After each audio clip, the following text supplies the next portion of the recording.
ಇಂದು ಮಹಾಶಿವರಾತ್ರಿಯ ಸಂಭ್ರಮ. ಹೀಗಾಗಿ ಮೈಸೂರಿನ ವಿವಿಧ ಶಿವ ದೇವಾಲಯಗಳು ಕೂಡ ಮುಂಜಾನೆಯಿಂದಲೇ ಭಕ್ತರು ದೇವರ ದರ್ಶನವನ್ನು ಮಾಡ್ತಾ ಇದ್ದಾರೆ.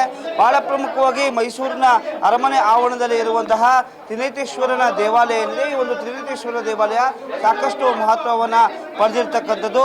ಹೀಗಾಗಿ ಈ ಒಂದು ಶಿವಲಿಂಗಕ್ಕೆ, ತ್ರಿನೇತ್ರೇಶ್ವರನ ಶಿವಲಿಂಗಕ್ಕೆ ಚಿನ್ನದ ಕೊಳಗವನ್ನು ಧಾರಣೆಯನ್ನು ಮಾಡಲಾಗುತ್ತೆ. ಈಗ ನೀವು ಗಮನಿಸ್ತಾ ಇರ್ಬೋದು, ಈ ಒಂದು ಚಿನ್ನದ ಕೊಳಗ 11 kg ಚಿನ್ನದ ಕೊಳಗ, ಬೆಳ್ಳಿಯ ನಾಗಾಭರಣ ಇರುವಂತಹ ಈ ಒಂದು ಚಿನ್ನದ ಕೊಳಗವನ್ನು ಧಾರಣೆಯನ್ನು ಮಾಡಲಾಗಿದೆ.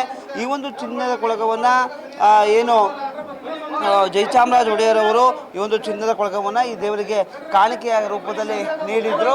ಹೀಗಾಗಿ ಈ ನಿಟ್ಟಿನಲ್ಲಿ ಏನು ಕಾಣಿಕೆಯ ರೂಪವಾಗಿ ನೀಡಿದರು. ಹೀಗಾಗಿ ಮಹಾಶಿವರಾತ್ರಿಯ ದಿನ, ಶಿವರಾತ್ರಿಯ ಏನು ಪುಣ್ಯ ದಿನ, ಈ ಒಂದು ಚಿನ್ನದ ಕೊಳಗದಲ್ಲಿ ಲಿಂಗ ಸ್ವರೂಪಿಯಾಗಿರುವಂತಹ ದೇವರನ್ನು ಏನು ಚಿನ್ನದ ಮುಖವಾಡದಲ್ಲಿ ನೋಡುವಂತಹ ಸೌಭಾಗ್ಯವನ್ನು ಕರುಣಿಸಿಕೊಟ್ಟಿದ್ದಾರೆ.